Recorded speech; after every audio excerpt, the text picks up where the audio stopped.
सीधी बात है बंधुओं, हमारा उद्देश्य क्या है? बहुत स्पष्टता से सुनिएगा। कृष्ण प्राप्ति नहीं, सीधे 50वीं सीढ़ी चढ़ने की मत सोचा करो। बीच में बहुत सारी सीढ़ियां हैं, धीरे धीरे चढ़ना पड़ेगा।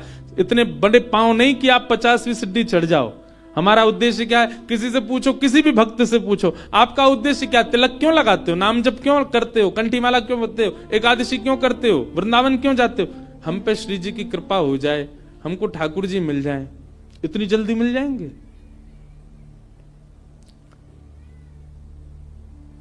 जैसे आप किसी मार्ग पर जाते हैं, जैसे मान लीजिए कि आप ऋषिकेश में बैठे हैं, तो निश्चित है कि बद्रीनाथ ही आते हैं बार बार। बद्रीनाथ जा रहे हो तो ऋषिकेश से आपका उद्देश्य बद्रीनाथ जाना ही है, पर बीच में कई ऐसे शहर पड़ेंगे, अगर आप कहीं भटकोगे तो आप उन शहरों का नाम पूछोगे, ना कि सीधा बद्रीनाथ। 300 किलोमीटर दूर का नाम थोड़ी लोगे। यहां से चलते समय आप पूछोगे, भैया शिवपुरी कितना दूर रह गया? शिवपुरी वहां जाओ, आगे से मुड़ोगे और शिवपुरी आ जाएगा। उससे आगे जाओ, श्रीनगर कितनी दूर है? ये देवप्रयाग कितना दूर है? यहां है देवप्रयाग। वहां के लिए रास्ता कैसे? आपके पड़ाव धीरे धीरे आगे बढ़ते हैं, सीधे ही बद्रीनाथ नहीं पहुंचा जाता। सनई सनई है। वैष्णव का पहला पड़ाव होना चाहिए प्रेम। किस लिए भजन कर रहा है? किस लिए कथा सुन रहा है? किस लिए वृंदावन जा रहा है? किस लिए गंगा जी का आश्रय ले रहा है? किस लिए कंठी पहनता है? किस लिए एकादशी करता है? मैं प्रेमी बनूं। पहले प्रेमी तो बनूं। पहला पड़ाव उसका प्रेम होना चाहिए। प्रेमी बनने का स्वभाव क्या? उसकी दृष्टि बदल जाए। अब वो सबको देख करके मुस्कुराता ही है। मैं ऐसे ऐसे प्रेमियों को भी जानता हूं जो किंचित बात विरह की सुन लें तो नेत्रों से आंसू गिरने लग जाते हैं। प्रेमी का ये स्वरूप हो जाता है कि उस बहुत जल्दी भाव में आ जाएगा, बहुत जल्दी भावुक हो जाएगा।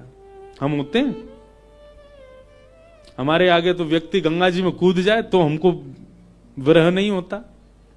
प्रेमी व्यक्ति कैसा होगा? किंचित कोई भाव ऐसा देख लेगा ना, बहुत छोटा सा, कोई व्याकुल बैठा है, उस व्याकुलता को देख करके वो विरह में आ जाएगा। ये होता है प्रेमी का स्वरूप। आधुनिक भाषा में उसको कह देते हैं ये बहुत इमोशनल है, बहुत जल्दी इमोशनल हो जाता, बहुत जल्दी भावुक हो जाता है। संसार को देख करके भावुक हो रहा है। एक बात बताएं, भावुक व्यक्ति प्रेमी बहुत जल्दी बन सकता है। अगर किसी के अंदर भावुकता बहुत ज्यादा है ना, तो एक प्रकार से वो ये समझ ले कि उसको कई सीढ़ियां पहले से चढ़ा हुआ है। वो भावुक व्यक्ति बस प्रेम की ओर बढ़ जाए, प्रेमी और बन जाए, और अधिक प्रेम हो जाए, और वही प्रेम वृंदावन चंद से हो जाए उसका।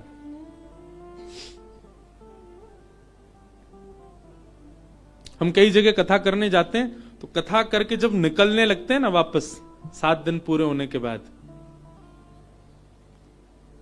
बहुत लोग भावुक हो जाते हैं।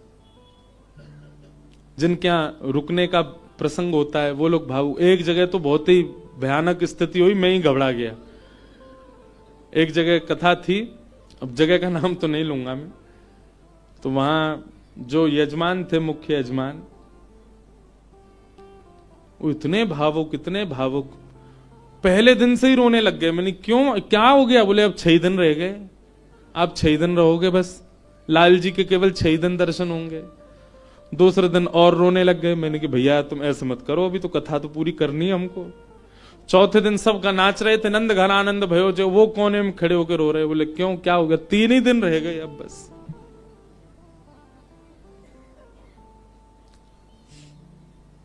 जिस दिन विश्राम दिवस था, मैं तो बहुत घबरा रहा था। मैंने आज क्या होगा, वो पहले दिन से ही रो रहे हैं। वही हुआ। अच्छा, ऐसा और था कि कथा करते ही मुझे एयरपोर्ट जाना था, मेरी फ्लाइट थी। कथा भी मैंने सुबह सुबह की थी 7 बजे से।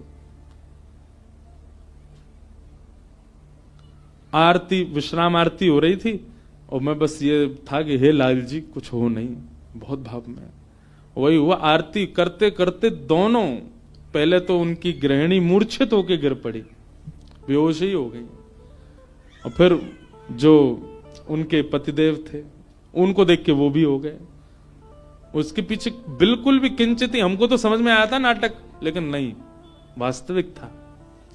पानी वानी डाला भैया, उनका ब्लड प्रेशर वगैरह सब कम होता चला गया।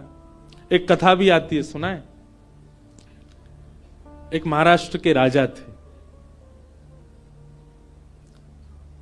उन राजा का एक ही बात उसके मन में चलती थी कि मेरे नगर में कोई साधु आ जाए, मेरे नगर में कोई संत आ जाए, मेरे नगर में कोई भक्त आ जाए।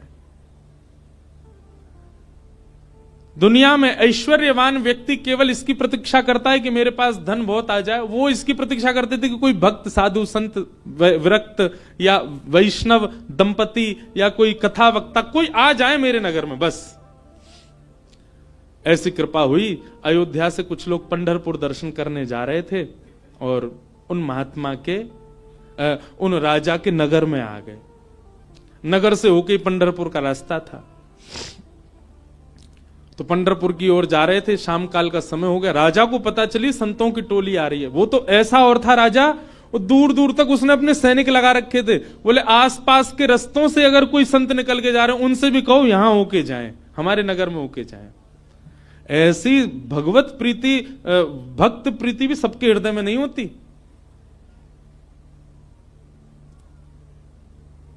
ये बात बंधुओं लिख लीजिएगा, जिस दिन हरिप्रिय आपको प्रिय लगने लग जाए, समझ जाना आप हरि के प्रिय होते जा रहे हो। आपको पता चल जाता है व्रज से कोई आया, भले ही आप उसको जानते नहीं, पर आपके मन में उत्साह हो जाता है, हमारे वृंदावन से आए हैं, श्री राधारमण जी के यहां से आए हैं, श्री बिहारी जी के चरणों से आए हैं। भले ही आपका परिचय नहीं, फिर भी आप ब्रज से आए जान करके उनको प्रणाम करने जाओ। ऐसी प्रीति अगर आपके चित्त में है, आप प्रेम की अवस्था में आ चुके हो। हरि से ज्यादा हरिजनों से प्रीति हो तो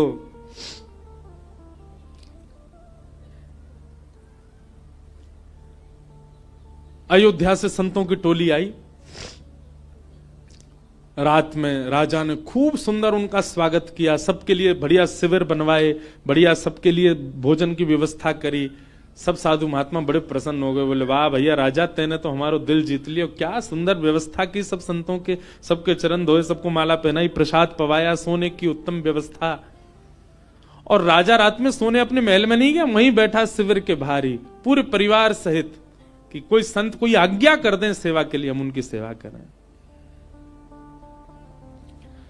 संतों ने दूसरे दिन उठ करके राजा से कहा, देखो हम तुम्हारी सेवा से इतने प्रसन्न है कि हम सबके मन में आया कि हम कम से कम 5 दिन तो यहां रुकें। राजा रोने लगा, बोले महाराज मेरे ऊपर बड़ी कृपा, आप रुकिए। 5 दिन पूर्ण हुए। सब संत बोले भैया हमको पंढरपुर जाना है, अब आप हमको आज्ञा दो। राजा बोला भगवान मैं अपनी एक बात निवेदित करूं। बोले क्या? 5 दिन बाद रामनवमी है, श्री राम जी का अद्भुत उत्सव है, आप लोग सब यहीं रुक जाएं, 5 दिन और रामनवमी करके चले जाएं। संत बोले भाई क्या बुराई है, इतनी अच्छी व्यवस्था राजा कर ही रहे हैं, वहीं बढ़िया कीर्तन भजन होने दो, सत्संग होने दो। 5 दिन रुक गए, सबने रामनवमी करी, अभिषेक किया राम जी का। रामनवमी पूर्ण करके सब अगले दिन संत महापुरुष बोले अब हमको आज्ञा दो, हम लोग सब चलें पंढरपुर। बोले महाराज नेक और रुक जाओ, हनुमान जयंती और आ रही है, हनुमान जन्मोत्सव, आप सब लोग रुके रहेंगे तो आप सबके सानिध्य में, हमको तो कुछ आता नहीं, हम हनुमान जी का जन्मोत्सव करेंगे।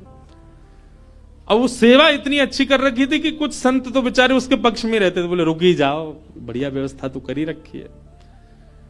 रुक गए, हनुमान जन्मोत्सव तक सब लोग रुक गए, सब लोगों ने हनुमान जी का जन्मोत्सव मनाया। संत महापुरुष कहने लगे, बोले भैया अब हमको आज्ञा दे दो, अब हम लोग चलें। बोले महाराज उसके बाद में फिर कोई और उत्सव आ रहा था 15 दिन बाद, उसका नाम ले दिया। बोले वो किए बिना तो आप कैसे जाओगे, कहां आपको व्यवस्था ही नहीं मिलेगी, मेरे यहां हो जाएगा। 15 दिन और रुक गए, फिर जाने लग गए। बोले महाराज गंगा दशहरा आने वाला है, आप सब लोग कहां, गंगा जी तो मिलेंगे, मैं गंगा जल मंगवाऊंगा ना अपने सैनिकों को भेज करके, यहीं आप सब लोगों के लिए सूक्ष्म गंगा प्रकट करवा दूंगा। फिर रुक गए, गंगा दशहरा हो गए। सब करते करते करते महाराज जेठ का महीना निकल गया। कब आए थे? रामनवमी पे आए थे, तब से जेठ आ गई। जेठ के बाद अब फिर जन्माष्टमी राधाष्टमी के उत्सव आ गए। वो उत्सवों के बहाने दे दे करके संतों को रोक लें। महाराज अब तो चातुर्मास करना पड़ेगा आपको, चातुर्मास प्रारंभ, कहां जाओगे, यहीं कर लो। चातुर्मास करवा दिया। चातुर्मास के बाद अब कार्तिक का महीना आ गया, कार्तिक में तो मैं जाने नहीं दूंगा आप लोगों को। दिवाली होली ये तो यही करनी पड़े, होली आ रही है, होली पे तो सब संग रहेंगे। करते करते फिर से रामनवमी आ गई। संत जनों ने चरण पकड़े, बोले राजन अब तो जान दो हम। संत तो राजा बोले एक काम करो, क्या बाल भोग करके चले जाओ, कुछ नहीं तो सुबह का बाल भोग तो ले लीजिए। बोले ठीक है। अब बाल भोग भाग पा करके तैयार हुए ही थे, बोले बाल भोग पा लिया सब। बोले देखे ना कढ़ाई चढ़ गई है, राजभोग बनना है, राजभोग तो पा जाओ। संत बोले जे नहीं हिलने देगा हमको। बोले देखो ये सब अनादर हो जाएगा, इतनी पूड़ी कचौड़ी सब्जी बन रही है, इनको तो पा जाओ। यहां राजभोग पाने लगे, एक संत ने घूम के देखा तो वहां रात के ब्यारू भोग भी बनने शुरू हो गए थे। बोले ब्यारू करके जाने देगा। अंत तो गत्वा उस राजा की स्थिति ऐसी हो गई, जब संत लोग हट में आ गए कि नहीं हम तो जाएंगे, राजा के यहां से उस क्षेत्र से जैसे ही बाहर निकले, तब तक तो राजा रो रहा था, संतों के जाते ही राजा अचेत हो गया, प्राण निकल गए उसके। मैं संतों के बगैर कैसे रहूं? हम इस स्थिति में हम तो कभी आ ही नहीं सकते। खैर सुन लीजिए, बस हमारे यहां तो 4 दिन रुक जाए तो कब जाएंगे ये बला, बैठ गए हमारे घर में आके। सब तरीके के लोग होते हैं। अब तो लोग हमको बहुत प्रेम करने लग गए, जब हमको कोई जानता नहीं था तब हमने भी ऐसे घरों में रुके हैं। पर सत्य बात है बंधुओं, ठाकुर जी से प्रेम तो सबको हो जाता है, पर हरिजनों से जिसको प्रेम हो जाए, समझ जाओ कि उसको ठाकुर जी से, वो अब प्रेम की अवस्था में आ चुका है। जिसको हरिजन प्रिय लगने लग जाए, हरि के जन प्रिय लगने लग जाए। आप लोग किया करो, कभी एयरपोर्ट, रेलवे स्टेशन, कभी अनजान स्थान पर कोई तिलक मात्र लगाया घूम रहा हो, उसको भी जय सिया राम, जय श्री कृष्ण। सामने वाला प्रत्युत्तर में अगर ये पूछ ले भैया कौन, कुछ नहीं आपके माथे पे हमने तिलक देखा, कंठ में हमने तुलसी जी देखी तो हमको लगा कि आप वैष्णव हो इसलिए हमने प्रणाम किया। ऐसा स्वभाव। तो प्रथम गंतव्य ठाकुर जी नहीं होने चाहिए, पहला गंतव्य प्रेम होना चाहिए। हमारे भजन का, हमारे साधन का, हमारी कथा का, हमारे नियमों का, सबका प्रथम पहले किसको प्राप्त करना है कि पहले हम प्रेमी बने।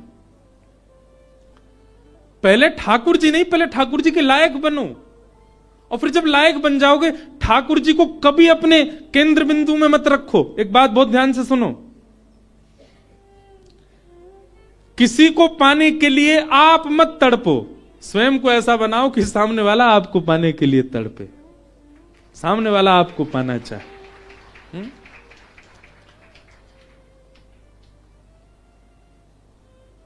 पिक्चरों में ऐसे दिखाते हैं ना कि कोई प्रेम करता था किसी कन्या से और उसको सीधे तो पानी पाया, तो खुद इतना बढ़िया पढ़ लिख करके बड़ा मजिस्ट्रेट बन गया महाराज, आगे पुलिस पीछे पुलिस, अब वो छोरी डोल रही है वाकू पावे को, इससे मेरा ब्याह हो। ठीक वैसे ही ये बात शास्त्रीय है कि ठाकुर जी को पाने के लिए आप केंद्र बिंदु ठाकुर जी को मत रखो चित्त में कि उनको मुझे प्राप्त करना है। ठाकुर जी को जो जो प्रिय है वो सारे गुण मेरे भीतर आ जाएं ताकि ठाकुर जी को मैं प्रिय लगूं। आप पीछे मत पड़ो उनके, स्वयं को ऐसा बनाओ कि ठाकुर जी पीछे पड़े आपके। श्रीमद् वल्लभाचार्य जी के चरित्र में आता है कि, बहुत ध्यान से सुनिएगा, श्रीनाथ जी जब प्रकट हुए ना, तो पहले श्रीनाथ जी की भुजा प्रकट हुई, और भुजा प्रकट होने के बाद में सद्दू पानी की गैया रोज जाती थी, अपना संपूर्ण दुग्ध वहीं बहा करके आ जाती थी। तो सद्दू पानी ने देखा मेरी गैया कहां जाती है, जाकर के देखा तो गिरिराज शिला में केवल भुजा निकली हुई है। सद्दू पानी ने जब पूरा बाहर निकाला तो श्रीनाथ जी प्रकट हो गए इसी कलिकाल में।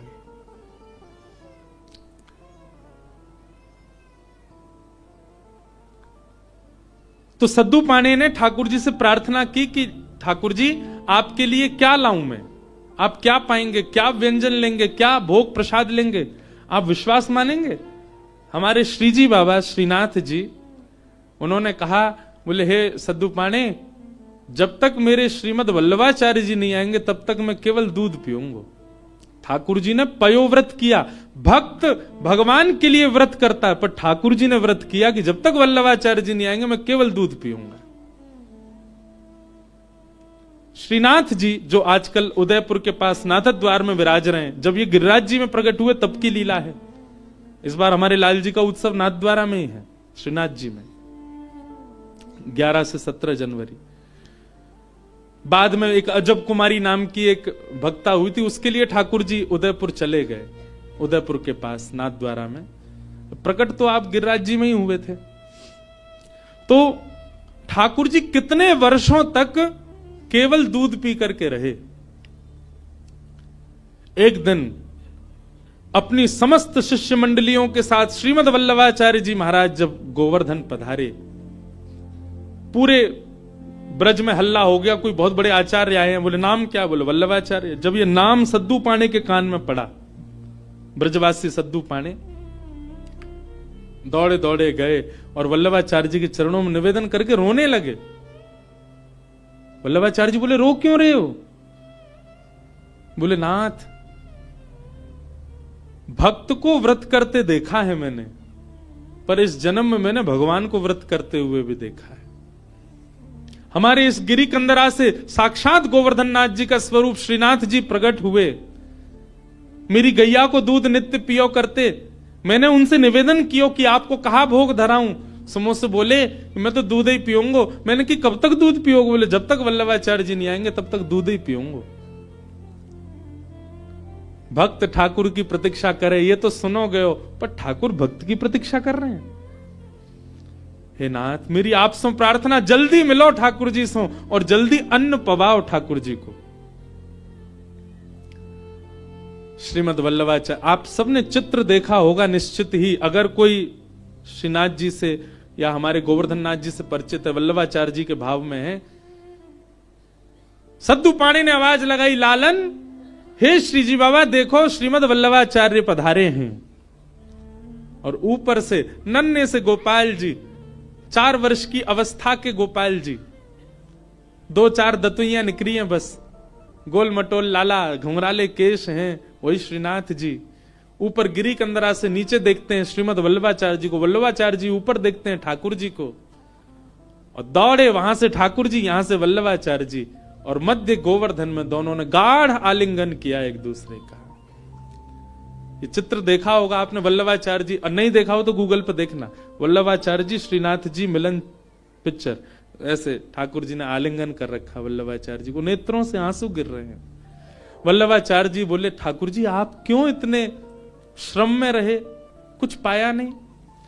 तो वल्लभाचार्य जी महाराज ने अन्नकूट बनवाया ठाकुर जी के लिए, 56 भोग तैयार करवाए, और श्री जतिपुरा में, गोवर्धन के जतिपुरा में, वहां श्रीमद वल्लभाचार्य जी ने श्रीनाथ जी का अन्नकूट किया, 56 भोग पवाए, ठाकुर जी का अन्नप्राशन हुआ। मतलब इतने वर्ष बाद ठाकुर जी ने अपना पयोव्रत, दूध का जो व्रत था वो छोड़ के अन्न ग्रहण किया। किसके लिए? अपने एक भक्त के लिए। तो भैया केंद्र बिंदु में ठाकुर जी नहीं, केंद्र बिंदु में प्रेम लाओ। आपके केंद्र बिंदु में प्रेम आ गया और प्रेम आपके चित्त में आ गया तो आप ठाकुर जी के केंद्र बिंदु में रहोगे, ना कि ठाकुर जी आपके केंद्र बिंदु में। स्वयं को निर्माण ऐसो करो, कथा सुन के, संत संग करके, सत्संग करके, वैष्णव संग करके, भजन करके, कीर्तन करके, कि ठाकुर जी आपकी प्राप्ति के लिए विचरण कर रहे हैं, कि जे मुंह को मिले कैसे भी।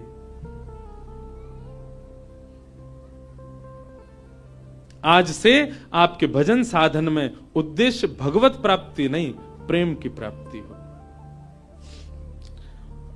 कि भवतानुदित प्रायम यशो भगवतो मलम ये नैवासौ न तुष्येत मन्ये तद्दर्शनम खिलम। नारद जी महाराज वेद व्यास जी से कहते हैं, व्यास जी आपने भागवत जी की रचना की, उसमें ज्ञान, उसमें वैराग्य उसमें सब कुछ आपने प्रस्तुत किया, पर आपने प्रेम को नहीं प्रस्तुत किया, इसलिए आपका हृदय अशांत है। आपके ग्रंथों को, पुराणों को सुनकर के व्यक्ति धार्मिक बन जाएगा, व्यक्ति वैरागी बन जाएगा, पर आपके ग्रंथों को पढ़ के व्यक्ति प्रेमी नहीं बन पाएगा। इसीलिए आपका हृदय अशांत है, आपको कहीं ना कहीं अपूर्णता लगती है अपनी क्रिया में। इसलिए मेरी प्रार्थना कि अब आप ठाकुर जी के प्रेम स्वभाव का वर्णन करो, जिससे पढ़ने वाला व्यक्ति प्रेमी बन सके। वेद व्यास जी महाराज ने निवेदन किया, उसके लिए मुझे क्या करना पड़ेगा? बोले समाधि लगा करके भगवान के प्रेम स्वरूप का चिंतन करो।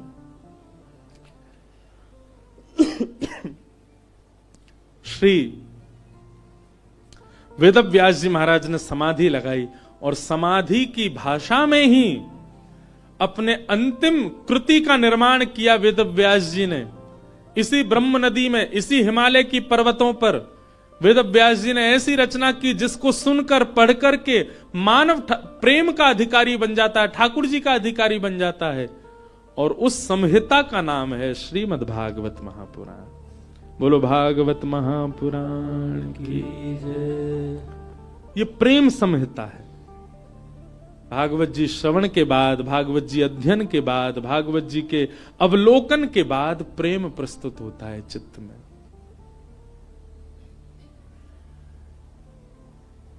प्रेम। वेद व्यास जी महाराज ने उस प्रेम का भाव लिखा, वही भागवत है। बंधुओं, आपको अगर अपनी कृति से, कई लोगों को अपने जीवन से भी बहुत अपूर्णता का अनुभव होता है। हम आपको एक बात बता रहे हैं, बहुत सावधानी से सुनो। अपने कर्म से, अपने जीवन से, अपने संबंध से कई लोगों का मन बहुत जल्दी उचट जाता है। कई लोगों को अपना जीवन भी अच्छा नहीं लगता। क्यों?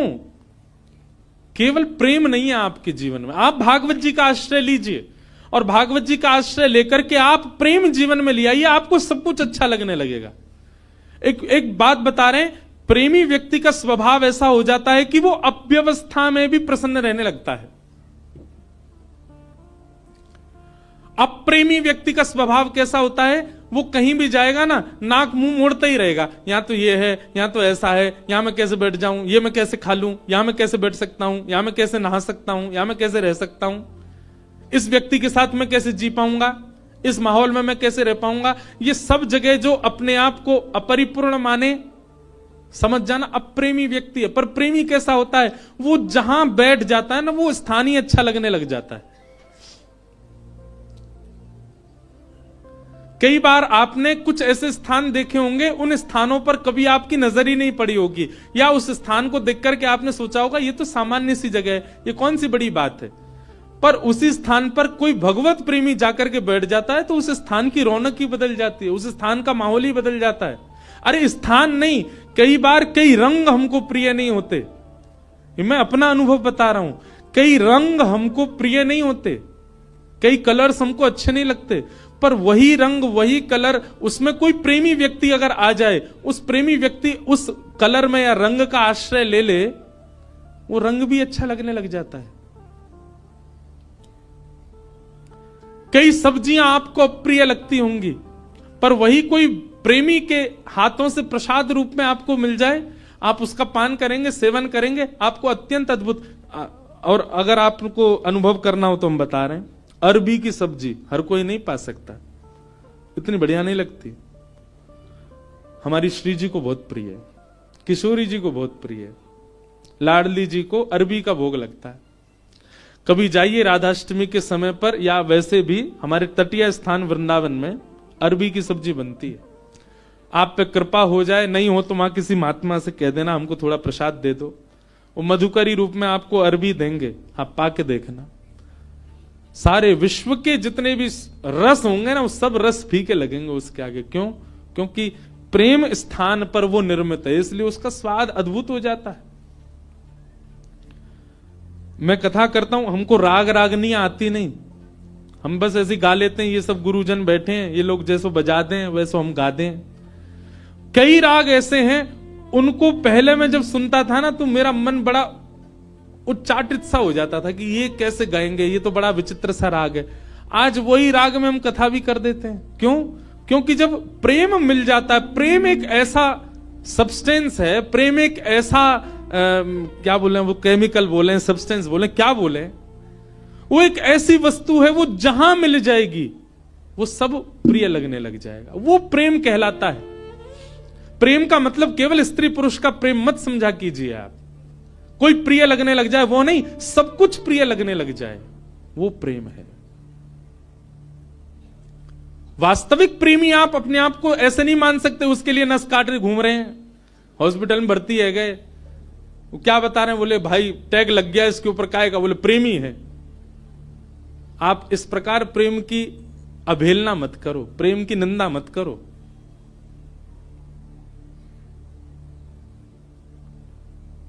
गंगा जी पे सब जगह चले जाओ, पहाड़ों में, नदियों में, सब जगह एक पॉइंट होता है, क्या वो इसको सुसाइड पॉइंट बोलते। क्यों?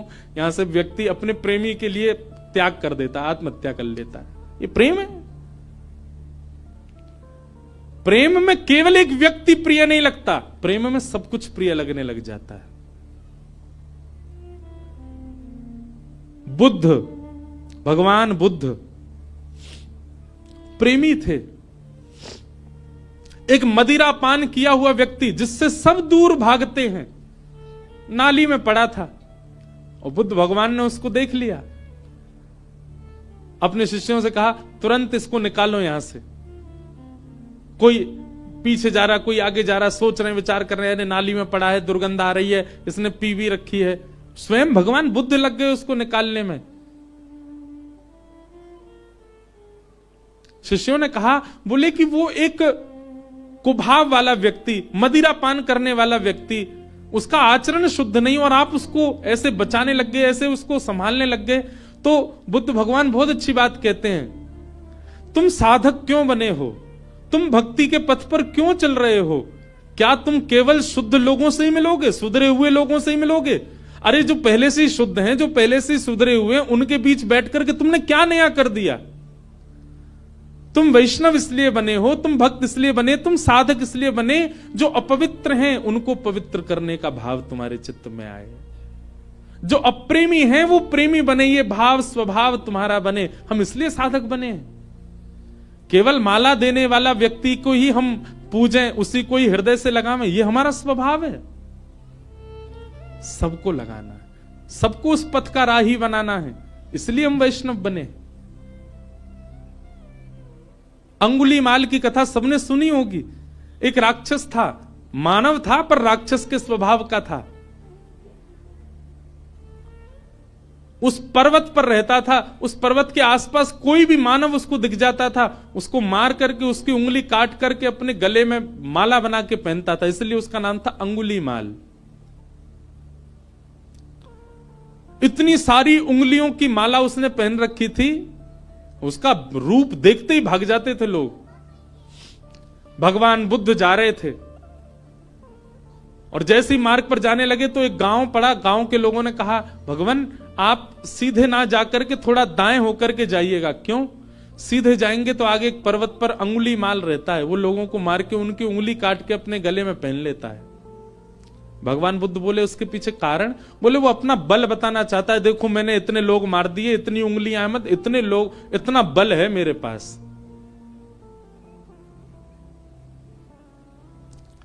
भगवान बुद्ध कहते हैं भय का बल नहीं होता, प्रेम का बल होता है।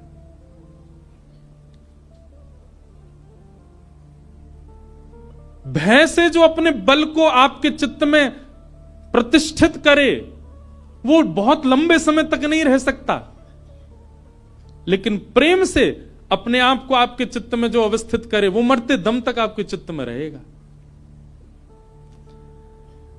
मानस जी में एक बहुत अच्छी लीला आती है कि राम जी वन में विचरण करते थे और जब भूख लगती थी ना तो किसी के यहां से, किसी के घर से या किसी नगर से लक्ष्मण जी सामग्री ले आते थे, जानकी जी बनाती, राम जी पाते थे। लेकिन ऐसा वर्णन आता है कि कई बार लक्ष्मण जी को सामग्री नहीं मिली, और वनवासी थे तो उनके पास धन भी नहीं था, भाई दे के ले लें। तो राम जी जाते थे सामग्री लेने के लिए, और राम जी जब जाते थे तो सामग्री लेके ही आते थे। तो फिर मानस जी में तुलसीदास जी वर्णन करते हैं कि राम जी ऐसा क्या दे के आते थे कि लोग सामग्री देने को राजी हो जाते थे। राम जी के पास कुछ था तो था नहीं, ना तो धन था, ना वैभव था, ना कुछ रुपया थे, क्या देते थे राम जी।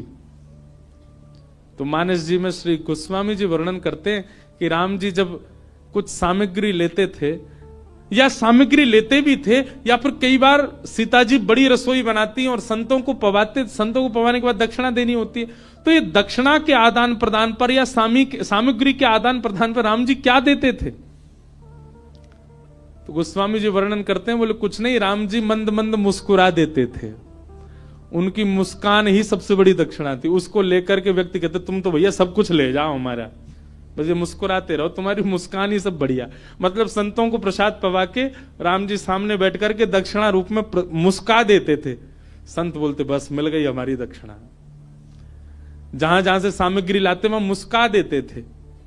प्रेम, और वो प्रेम का बल ऐसा व्यवस्थित किया राम जी ने कि मरते दम तक कोई नहीं भूल पाया। और रावण का भी बल प्रतिष्ठित था, पर रावण का भय का बल था। बल भय का नहीं होता, बल प्रेम का होता है।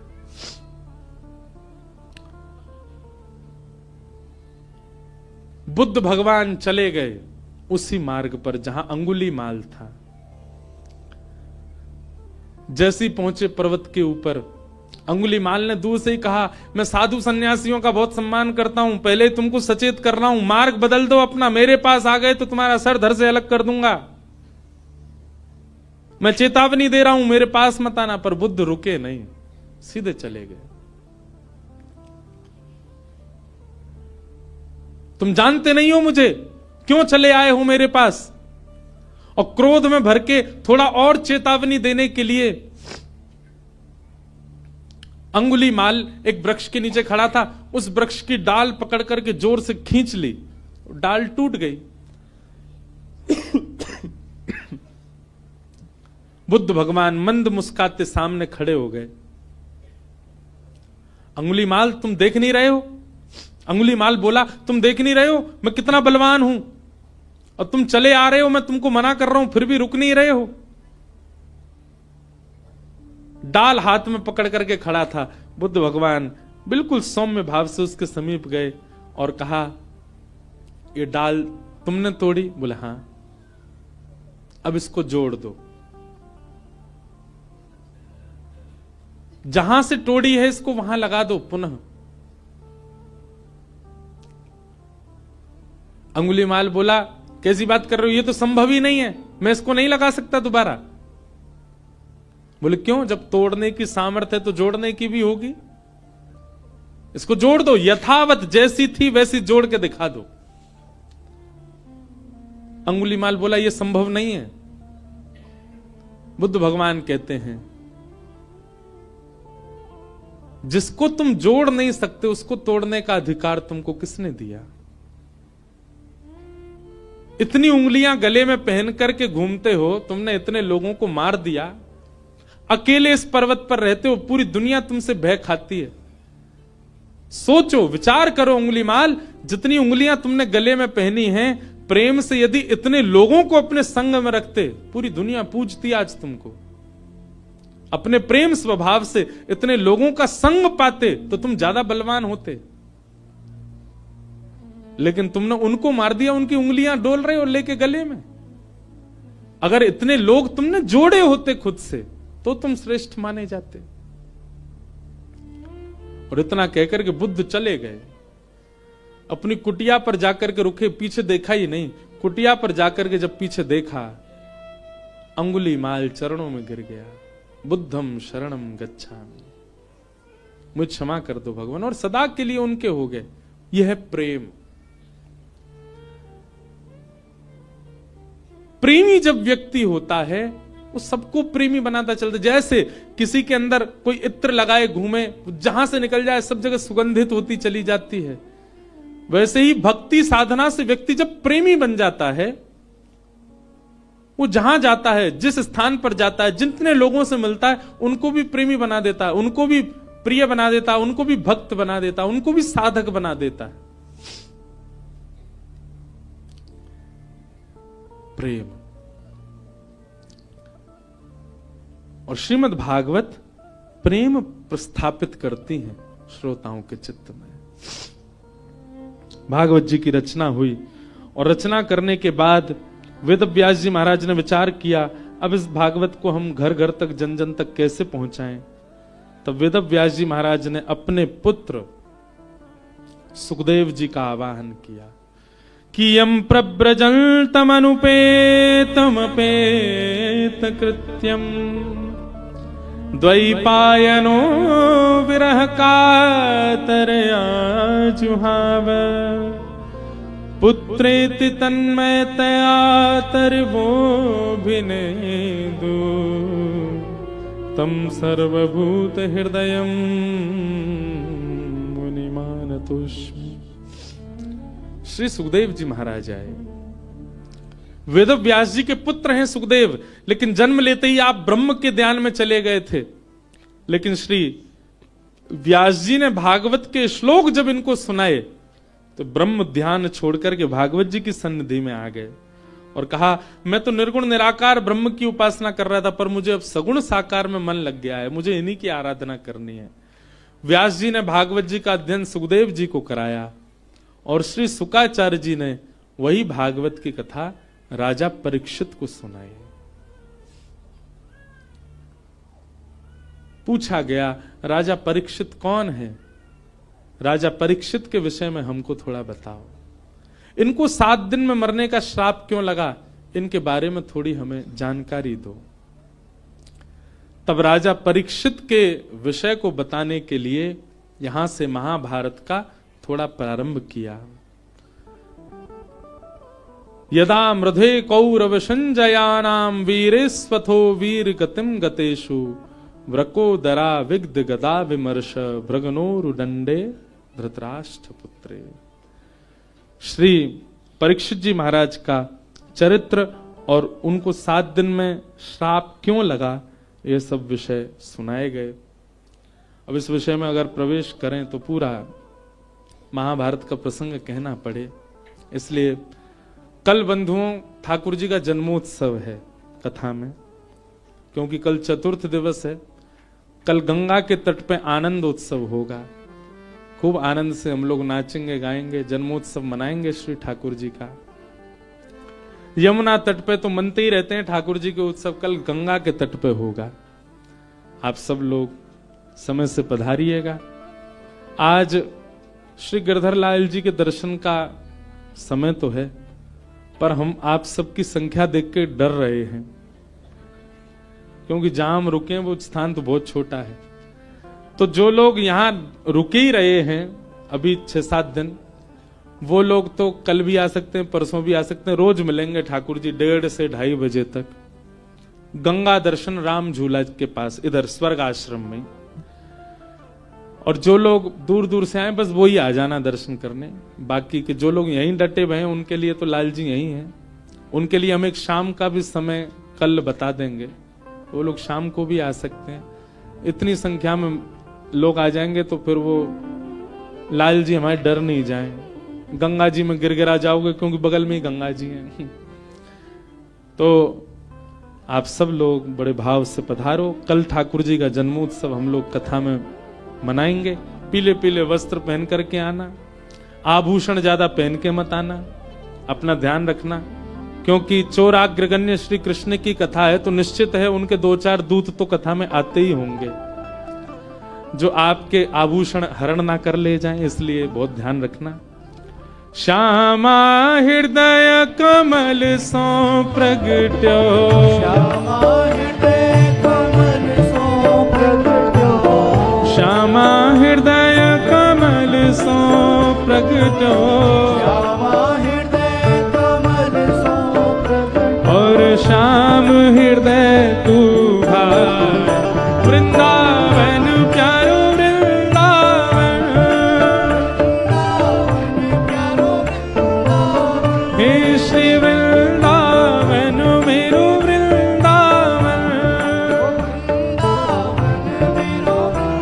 आज ये पद पूरा गाएंगे, जिनको याद हो संग गाइयो। और सुनो भैया, जो लोग भी लाल जी के दर्शन करवे जामे, उनसे हमारी प्रार्थना, तुमको अपनी खुद की सौगंध है, हमारे लाल जी से कुछ संसार मत मांगियो, लाल जी से केवल एक ही बात मांगियो, हे लाल जी आप सदा प्रसन्न रहो, आप सदा आनंद में रहो, हम अपने कर्म भोग लेंगे, आप हमको कुछ मत दो।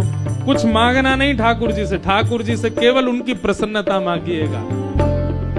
हे सब सुख सागर रूप उजागर रहे वृंदावन धाम, सब सुख सागर रूप उजागर रहे वृंदावन धाम। हे सब सुख सागर रूप उजागर रहे वृंदावन धाम, सब सुख सागर रूप उजागर रहे वृंदावन धाम। ओ रूप गोस्वामी प्रगट कियो जहाँ, रूप गोस्वामी प्रगट कियो, श्री रूप गोस्वामी प्रगट कियो जहाँ, रूप गोस्वामी प्रगट कियो, राधा गोविंद रूप निधान, वृंदावन प्यारो वृंदावन, देखो इतनी संख्या में लोग हो फिर भी स्वर नहीं निकल रहा आप लोगों का। अरे भाव से गाओ, उच्च स्वर में गाओ, वृंदावन मेरो वृंदावन, हे श्री वृंदावन मेरो वृंदावन, रूप गोस्वामी प्रगट कियो जहाँ, रूप गोस्वामी प्रगट कियो, राधा गोविंद रूप निधान, वृंदावन प्यारो वृंदावन, हे श्री वृंदावन मेरो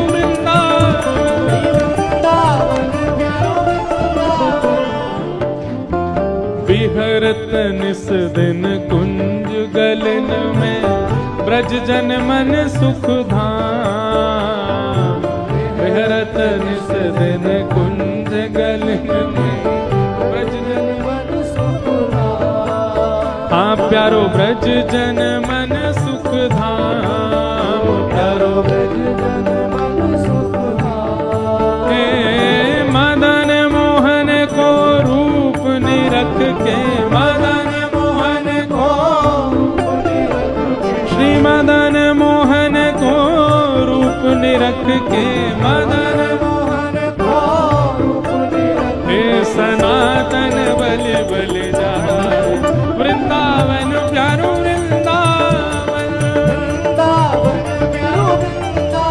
हे श्री वृंदावन मेरो वृंदावन, मदन मोहन को रूप निरख के, मदन मोहन को सनातन बलि बलि जाए, वृंदावन प्यारो वृंदावन, हे श्री वृंदावन मेरो वृंदावन,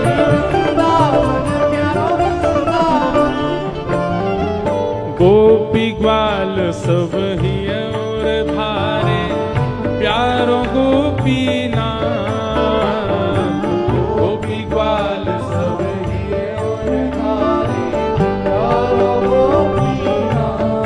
हाँ प्यारो प्यारो गोपी नाथ, प्यारो प्यारो गोपी नाथ। हे मधु पंडित जिन कंठ लगायो, मधु पंडित जिन कंठ लगायो, श्री मधु पंडित जिन कंठ लगायो, मधु पंडित जिन कंठ लगायो। ओ जहाँ है रही जय जयकार, वृंदावन मेरो वृंदावन, वृंदावन मेरो वृंदावन, हे श्री वृंदावन प्यारो वृंदावन, प्यारो वृंदावन। मधु पंडित जिन कंठ लगाओ, मधु पंडित और है रही जय जयकार,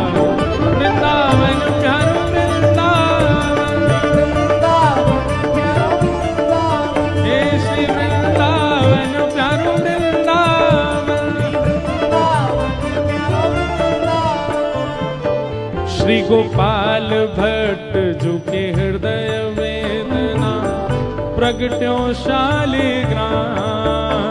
गोपाल भट्ट झुकी हृदय वेदना प्रगट्यो शालिग्राम। श्री गोपाल भट्ट झुके हृदय वेदना प्रगट्यो शालिग्राम।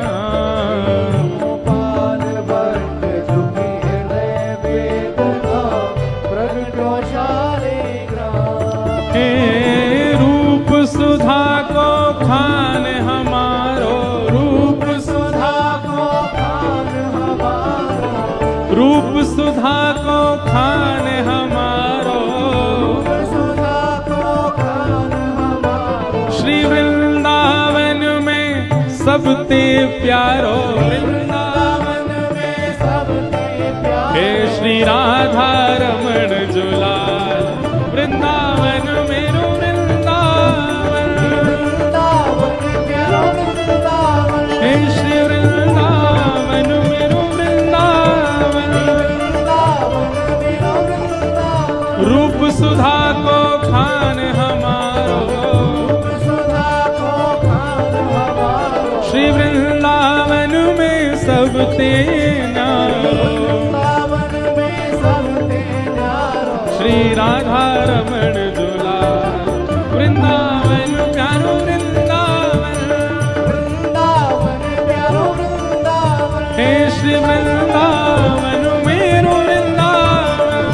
वृंदावन मेरो वृंदावन। जय जय राधा रमण मेरो राधा रमण। राधा रमण मेरो राधा रमण। ओ मेरो राधा रमण प्यारो राधा रमण। मेरो राधा रमण प्यारो राधा रमण। ओ मेरो राधा रमण प्यारो राधा रमण। राधा रमण प्यारो राधा रमण। ओ मेरो राधा रमण प्यारो राधा रमण। मेरो राधा रमण प्यारो राधा रमण। आतुर हित हरि वंश पुकारो श्री राधा राधा नाम।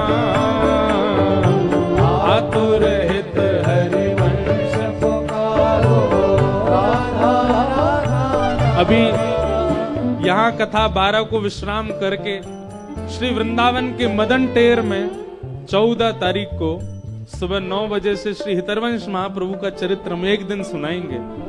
जो लोग भी वृंदावन पहुंच रहे हो 14 तारीख को मदन टेर आना, जहां श्री राधा वल्लभ जी पहली बार विराजे वृंदावन आकर के। मदन टेर यमुना तट आयो, मदन टेर यमुना तट आयो। सघन कुंज वृंदावन आयो।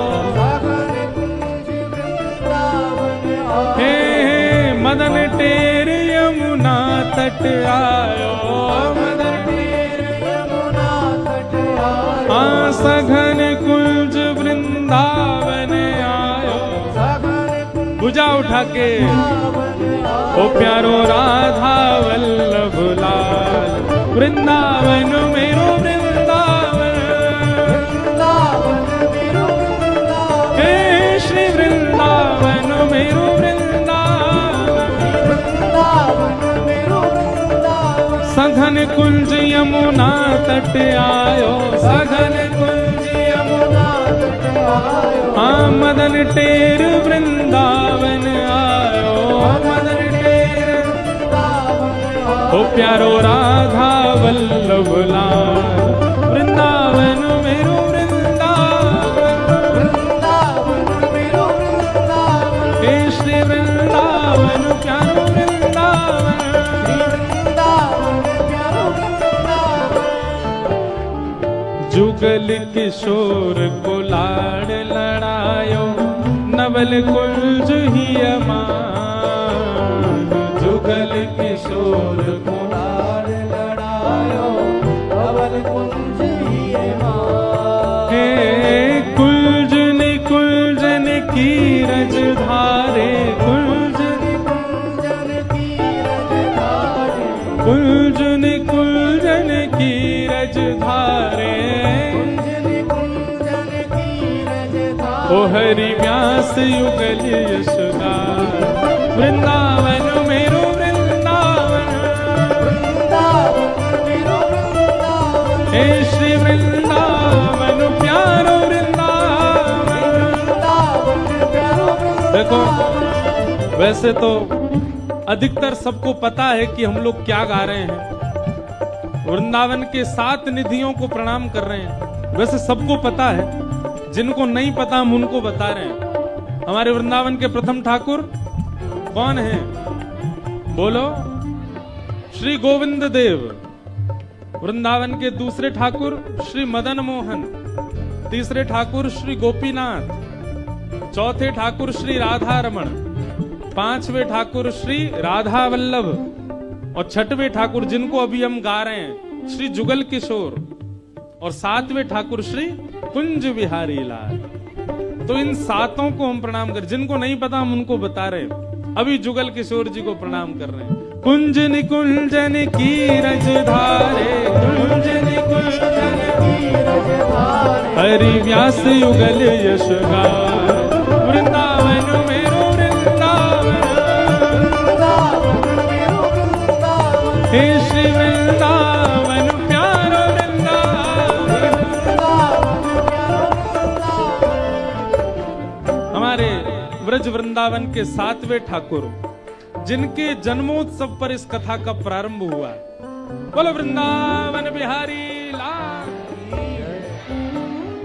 भुवन चतुर्दश की सुंदरता, निधिवन करत बिहार, भुवन चतुर्दश की सुंदरता, निधिवन करत बिहार, हे भुवन चतुर्दश की सुंदरता, निधिवन करत बिहार, चतुर्दश की सुंदरता, निधिवन करत बिहार, हे श्यामा प्यारी कुंज बिहारी, श्यामा प्यारी कुंज बिहारी, श्यामा प्यारी बांके बिहारी, श्यामा प्यारी बांके बिहारी, और जय जय श्री हरिदास, वृंदावन मेरो वृंदावन, वृंदावन मेरो वृंदावन, हे श्री वृंदावन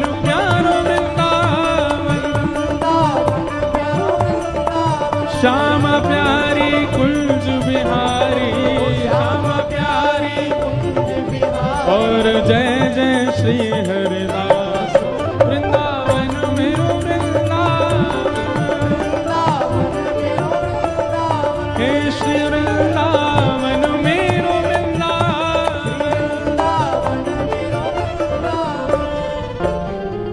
जिनकी कृपा से यह रस प्रकट वृंदावन अभिराम, जिनकी कृपा से यह रस प्रकट वृंदावन अभिराम, हे जिनकी कृपा से यह रस प्रकट वृंदावन अभिराम,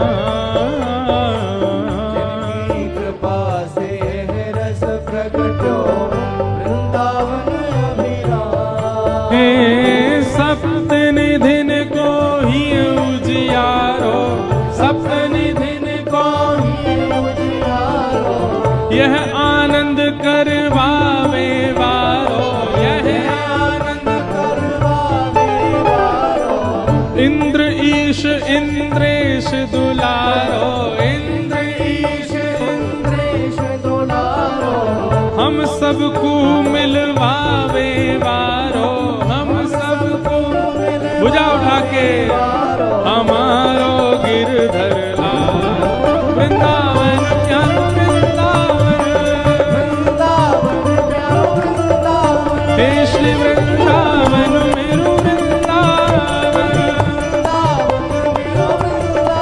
यह आनंद करवावे वारो, यह आनंद करवावे वारो, हम सबको मिलवावे वारो, हे हमारो गिरधर लाल, वृंदावन प्यारो वृंदावन, वृंदावन प्यारो वृंदावन, हे श्री वृंदावन मेरो वृंदावन, वृंदावन मेरो वृंदावन, लगाओ ताकत पूरी, जो सबसे ऊंचो जाएगो वही को मिलेगी माला मंच से। जय राधे राधे श्री राधे राधे जय राधे राधे श्री राधे राधे जय राधे राधे श्री राधे राधे। यहाँ वो सबसे पीछे लाला वो लगे लंबो ही दिखे। हाँ आ जाओ आपके बगल वाले, हाँ आप आओ जो उछले थे अभी लास्ट में, नहीं वो पीछे आ रहे हैं। हाँ इनको आने दो, ये पीछे जो आ रहे हैं पतले से, हाँ इन्हीं को बुला। जय, और ये लाली छोटी वाली आओ। जय राधे राधे श्री राधे राधे कृष्ण भानु दुलारी श्री कृष्ण प्यारी बरसाने वारी कृष्ण भानु दुलारी जय राधे राधे श्री राधे राधे जय राधे राधे श्री राधे राधे जय राधे राधे श्री राधे राधे जय राधे राधे श्री राधे राधे जय जय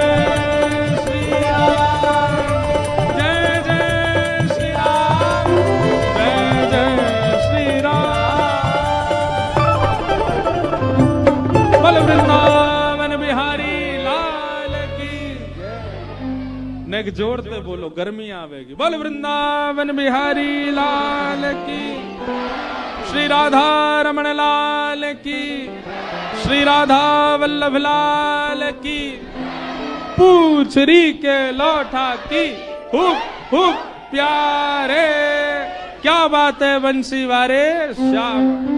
नमः पार्वती पतये हर।